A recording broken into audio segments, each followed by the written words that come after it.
Bem-vindos ao Grupo Marcos, estamos no programa Nova Geração, Livro dos Espíritos, 299, Fórmulas Mágicas. Hoje nós vamos dar continuidade às nossas questões do Livro dos Espíritos, vamos para a questão 553. É uma questão que por si só já dá um programa e ainda assim daria 2. Vamos ver se eu consigo fazer em um, para a gente ter essa visão geral dessa questão. Olha que Kardec pergunta: qual pode ser o efeito das fórmulas e práticas com o auxílio das quais certas pessoas pretendem dispor da vontade dos espíritos? Isso até hoje é muito comum. A pessoa pronuncia determinadas palavras, realiza determinados movimentos corporais e acredita que isso vai influenciar o comportamento dos espíritos. Kardec, então, vai questionar para os próprios espíritos, o que é que isso afeta vocês? Que efeito isso tem? E os espíritos, às vezes, respondem de uma forma um pouco irônica, porque Kardec pergunta: qual pode ser o efeito? E os espíritos vão dizer qual pode ser o efeito. Kardec não perguntou tem efeito ou não. Kardec perguntou qual pode ser. E eles respondem: esse efeito, então eles estão pegando da pergunta a palavra, é o de torná-las ridículas, se tem boa fé. No caso contrário, quer dizer, se for agir de má fé, são malandros que merecem um castigo. Esse espírito aqui não está... Então, assim, é a linguagem dos espíritos superiores. Não é a linguagem da fantasia espírita brasileira. Essa é a linguagem dos espíritos superiores. Então vamos lá, qual é o efeito? O efeito é o seguinte: se a pessoa está lá de boa fé, o efeito é ela fazer um papel ridículo. Se ela está de má fé, são malandros, tratantes, que merecem um castigo. São enganadores, são farsantes. Continua o espírito aqui respondendo: todas as fórmulas são charlatanice. Em que sentido? Não há palavra sacramental alguma, nenhum sinal cabalístico, nenhum talismã que tenha qualquer ação sobre os espíritos, pois esses só são atraídos pelo pensamento e não pelas coisas materiais. Quer dizer, a gente já explicou isso. O que é que a gente tem que entender? A nossa relação com os desencarnados, ela é mediada pelo fluido magnético. O que afeta o espírito são as energias que nós emitimos. Isso tem poder. Mas eu tenho uma palavra mágica num determinado idioma, normalmente tem que ser uma palavra esquisita. Isso não tem poder algum. Isso não vai influenciar. Porque eu estou falando aqui uma palavra em alemão, em chinês, em hebraico, em mandarim, e aí por isso o espírito vai me obedecer. Eu vou dar aqui um comando em inglês e o espírito vai me obedecer. Ou vou aqui dar um comando em russo e ele vai fazer o que eu quiser. É disso que Kardec está tratando aqui. E aí Kardec vai perguntar o seguinte: certos espíritos não têm eles próprios ditados fórmulas cabalísticas algumas vezes? Olha o que Kardec está dizendo. Vocês estão dizendo que isso é ridículo, vocês estão dizendo que isso não faz sentido, e por que os próprios espíritos estão ensinando? Muito importante entender isso. Quer dizer, é óbvio que Kardec está lidando aqui com questões extremamente práticas, extremamente do dia a dia dele, tá certo? Ele não vai citar: o fulano me mandou uma comunicação dizendo isso. Às vezes ele cita na Revista Espírita, mas aqui não. Aqui ele está dando o princípio geral. Então ele está dizendo, vocês estão dizendo que isso não faz sentido, que não tem palavra mágica que domine espírito, que não tem movimento, gesto que domine espírito. Então, por quê? Por que é que os espíritos estão ensinando isso?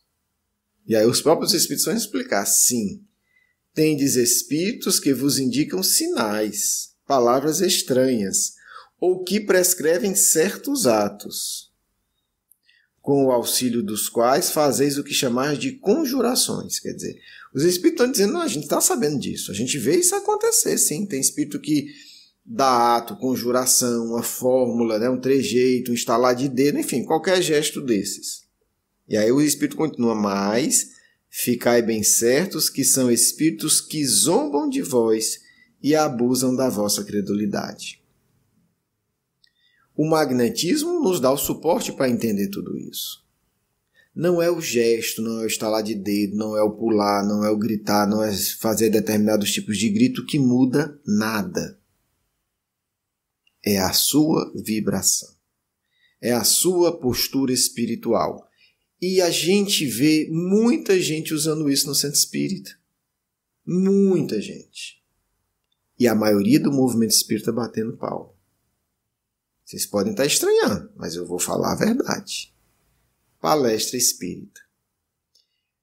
Existem muitos palestrantes que acham que se tiverem uma determinada entonação de voz estranha, existem muitos palestrantes que acham que se imitarem de outros palestrantes determinados gestos, eles serão abençoados, eles terão um poder espiritual.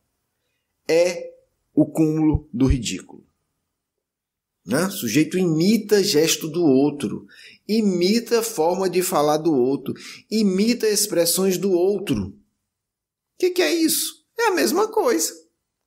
Eu vou imitar determinados gestos e postura de voz e requebrado de mão, sei lá como é que chama, e isso vai fazer com que a minha palestra seja evoluída. Isso vai fazer que eu transforme os espíritos. Então, é a mesma lógica. Graças a Deus, ainda, né, não é comum a gente ver, né, determinadas palavras e tal numa reunião mediúnica, por exemplo. Quer dizer que existe, mas não é o padrão. Mas na palestra é o padrão. O indivíduo não é ele. Ele assume uma postura antinatural. E isso é a mesma lógica, né? Por que ele assume essa postura? Porque de alguma forma ele acha que aquilo ali vai atrair bons espíritos, boas energias, sei lá o que é que ele acha. Por que tudo isso? Porque não conhece magnetismo, não conhece essas questões. Então é importante a gente entender que o universo está estruturado de tal forma que o que vale é a verdade. Não é o que é externo. A gente precisa estar muito atento a isso, porque o exemplo da superficialidade já impregnou o nosso movimento. Né? A gente vê também, na reunião mediúnica, não a conjuração, mas a gente vê a imitação de determinadas fórmulas que são falsas e que todo mundo acha que é correto. Né? O espírito chega e a pessoa diz: meu querido irmão, aí faz aquela voz que não sei nem imitar, mas é um negócio estranhíssimo. Ora, se isso não é autêntico, a energia é negativa. E em vez de estar acolhendo, você está criando uma barreira de comunicação. Pode chamar de irmão? Pode. Mas tem que ser sincero, tem que ser do seu jeito, tem que ter a sua autenticidade. O espírito vem, o obsessor, sei lá quem. Meu amigo, diga aí o que é que você quer. Como é que eu posso lhe ajudar? Pode chamar de irmão? Pode. Meu irmão, vamos conversar aqui. Mas tem que ser autêntico, porque se não for autêntico vai ter uma vibração péssima. E vai mais atrapalhar do que ajudar, porque o espírito, ele percebe a tua vibração. Ele, às vezes, o dirigente não deixa o espírito comunicante dizer tudo. Porque não há maturidade no ambiente. Porque como médium eu sinto, eu já dei comunicação e vem determinadas pessoas querer conversar com o espírito, que o espírito fica irritado. Não com o que o indivíduo está falando, mas com um grau de falsidade de que aquilo é falado. A gente tem que ter um cuidado, a gente tem que apontar o caminho correto, mas tem que ser de forma também correta. Tem que ser de forma também autêntica. Não é mudar a voz, botar um doce, botar um troço lá na voz, uma entonação, seja lá qual for, e achar que isso vai comover um espírito. Porque isso também é acreditar no poder de fórmulas. Isso é também acreditar que a mudança de voz ou determinadas expressões tem um poder que não tem. E nesse aspecto nós ainda fazemos isso. É raro a gente ver mediúnico onde a gente vê pessoas sendo autênticas. E o que é ser autêntico? É conversar com o sujeito, tentando ajudar ele, mas sem mentir. Você diz, meu amigo, olha, a gente tem um tempo aqui, deixa eu conversar para ver se eu lhe ajudo. Ah, você está com raiva porque o fulano está casado com a sua esposa, mas você desencarnou, está com 5 anos, meu amigo. Será que ela ainda é sua esposa? Conversar, como gente. Porque na situação dele, provavelmente você teria a mesma dificuldade. Então cabe a você ajudá-lo e não fingir. Não, meu irmão, não se preocupe, porque você desencarnou, não existe mais isso, e dá aquela lição que pode ser falsa. Porque você estando na situação dele, você interpretaria assim. Então, é caminhar em direção ao Cristo de forma autêntica. Dizer, não, meu amigo, eu entendo a sua dificuldade. Eu acho até que eu teria o mesmo problema. Mas vamos pensar assim. Se você ficar ligado a ela, você vai atrasar a sua vida e a dela. E de uma relação que foi boa, como você está dizendo, você vai gerar uma relação negativa. Não é melhor você se cuidar, torcer que as coisas dê certo para ela, e quando ela desencarnar, vocês continuarem uma grande amizade? Quem sabe até na próxima dar certo de novo? Quem sabe, né? Porque eu não posso dizer, mas é uma possibilidade. Quem sabe você não amadurece e você vai estar bem, em paz, equilibrado quando ela desencarnar e você vai ajudá-la. Quer dizer, é mostrar uma coisa real. Não com essas fórmulas de, não, meu irmão, agora você morreu, e não sei o quê, e é tudo lindo, e é tudo doce, é tudo maravilhoso. E não é. Porque se o indivíduo foi trazido ali, para ele aquilo é um problema real. Se não fosse, ele não estava ali. Ou estava falando de outra coisa. Então, ser capaz de entender o problema do outro e ser capaz de ter um diálogo humano. Humano, porque você desencarnou, mas é gente igual a gente. E conseguir colocar isso num ponto de vista que a gente consiga elevar um pouco o ponto de vista dele. De forma verdadeira. E aí está o ponto de que um diálogo mediúnico se torna um instrumento de autodescobrimento. Se perguntar, e quando for eu? Porque em algum momento isso vai acontecer com você. Por mais espírita que você seja. Vai desencarnar. Vai desencarnar antes ou depois, mas vai se separar. Né? E se desencarnar junto? É possível que cada um vá para o seu lado. Então, nós precisamos entender que aquilo que é colocado numa reunião mediúnica, por exemplo, pode ser a preparação para a gente viver a mesma coisa. Em alguns casos, com certeza, nós viveremos. Na palestra é a mesma coisa. Às vezes é uma coisa tão bonita que ninguém vê a aplicação real. Beleza, tem que citar. É bom citar o exemplo do Gandhi, exemplo do Cristo, exemplo do Eurípides, do Bezerra, ótimo. Mas também se perguntar com toda honestidade, e como é que eu estou fazendo? Em que grau eu estou conseguindo e em que grau eu não estou conseguindo? Porque a história de vida dos outros é muito bonito, né? É muito bonito. Ah, estava lá o Eurípides e aí foi sair e o Bezerra de Menezes apareceu e disse, olha, Eurípides, tem um sujeito ali na esquina, ele foi contratado para lhe matar. Mas não se preocupe não, passe que a gente dá certo, que eu dá conta. E ele vai, olha para o sujeito lá de noite, na cidade vazia, olha no olho e diz boa noite, aí você dá boa noite e ele passa. Ótimo. Exemplo belo. Mas vamos trazer para a gente também Como é que eu lido com as situações? Como é que eu reajo quando me sinto ameaçado? Não precisa ser numa situação extrema, não. Quando alguém me critica, olha a diferença. O sujeito estava lá para matar ele passou na paz. E quando alguém me critica? Tô falando de tentar me matar, não. Tô falando de dizer assim, isso aí eu não gostei muito não do que tu falou. Essa coisa que tu fez não tá legal. Esse prato que tu cozinhou tá sem sal. Esse texto aí tá com muitas falhas. Qualquer coisa. Né? Teu penteado não tá bonito. Qualquer coisa. Como é que eu reajo? E aí a gente começa a ser um pouco mais autêntico. Como é que eu reagi a última vez que eu fui criticado? Como é que eu sinto quando os meus interesses são ameaçados? Interesse material e interesse emocional. Não, aí eu viro o bicho. Ótimo. Comece a domesticar o bicho.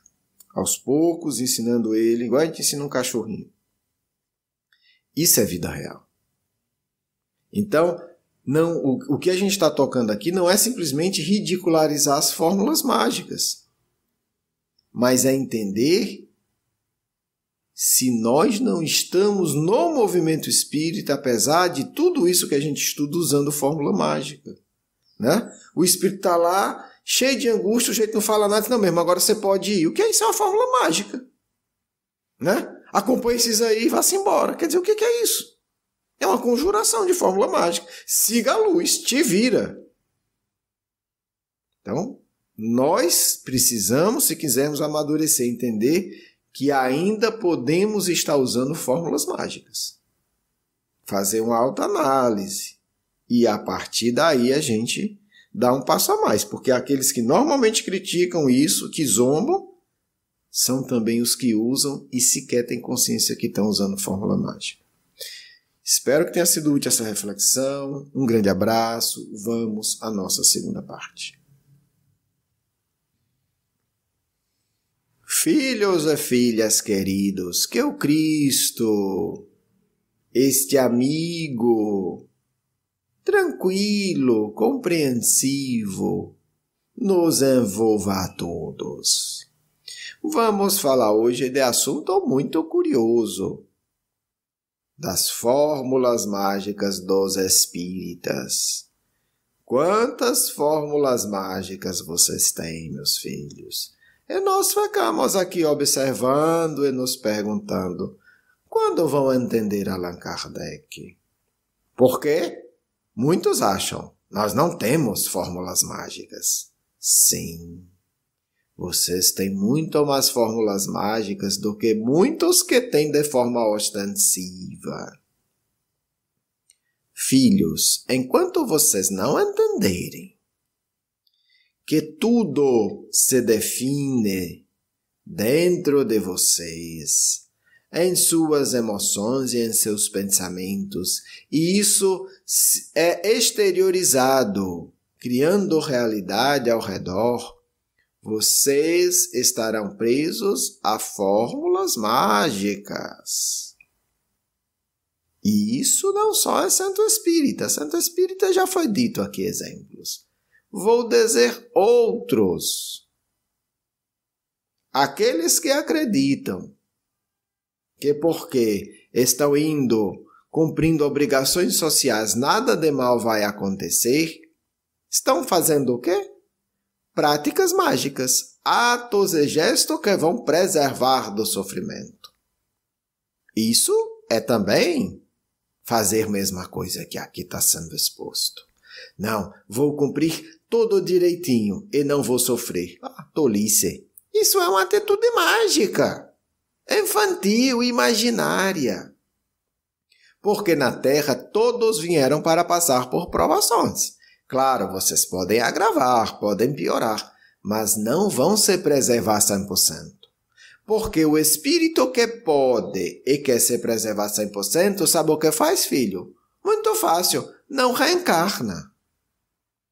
Ora, outro dia estava conversando com o espírito em um estudo.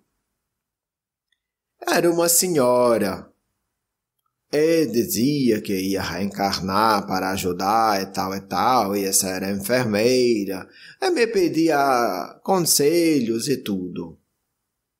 E disse que não queria passar por nenhuma grande angústia, nenhuma grande provação, porque queria se dedicar ao bem. Eu disse, olha, entendo que você queira se dedicar ao bem, mas se você não quer passar por nenhuma grande angústia ou provação, é muito fácil, não vai para a Terra. Fica trabalhando em plano espiritual e ainda assim não consegue. E expliquei algo mais importante, penso eu. Filhos, são as grandes angústias e as grandes provações que vão preparar vocês para fazer o bem. Fazer o bem não é construir uma casa de tijolo, pensando em outra coisa. Fazer o bem, porque isso seria uma prática mágica, um ato meramente externo. Fazer o bem significa doar de si as próprias vibrações. Não interessa se por meio de uma caneta que assina um cheque, não interessa se por meio de um sorriso, não interessa se por meio da mão que estende e dá R$1.000 para o outro, não interessa. Interessa a vibração que aquilo carrega. Espíritas não entendem isso, e aqui falo de algo mais grave de tudo. Os espíritas estão transformando o ato de ajudar materialmente numa prática mágica. Isso acontece, não tem como esconder, não tem como não ver. Espírito chega, não se prepara emocionalmente, não ama ninguém, mas estende a mão dando um cobertor. Pronto, ele acha que aquela prática mágica vai resolver a vida dele toda. Ele não deve ter problema com o vizinho, ele não deve ter problema com família, ele não deve adoecer, porque, afinal de contas, ele fez a prática mágica de estender a mão e dar um copo de sopa para alguém. Isto vale muito se você fizer isso amando, se você fizer isso vibrando, senão é um mero ato externo, que pode até ser negativo. Porque se você doa alguma coisa para alguém com ódio, dizendo, esse desgraçado tem que sofrer mesmo, você está fazendo mal. Isso não é o caminho espírita. Isso não é caridade verdadeira. Isto, filho, precisa ser avaliado. Fazer o bem não pode ser transformado em prática mágica de determinado ato externo. Vou mexer a sopa e botar num caneco com o coração cheio de ódio e pronto, está tudo resolvido. Entender espiritismo é saber que apenas emoções e pensamentos decidem o futuro espiritual e que todo o resto é mera externalização disso. O Cristo não tinha muito para dar ao mundo. Quase nada, do ponto de vista externo. Mas ensinou que com o amor verdadeiro e com a devoção sem limites, se pode salvar o mundo. Pelo exemplo, ajudando a todos nós a vermos o egoísmo que carregamos, a ganância, o orgulho, a vaidade. E isso nos ajuda, porque nós podemos trabalhar em nós e um dia sermos bons exemplos uns para os outros. Que vocês fiquem em paz do amigo espiritual de sempre. Quero agradecer o seu carinho, a sua atenção e para conhecer mais do nosso curso Educação Espírita, um convite à juventude, do nosso programa Nova Geração e os nossos livros, por favor visite o nosso blog grupomarcos.com.br. Você é muito bem-vindo. Um grande abraço.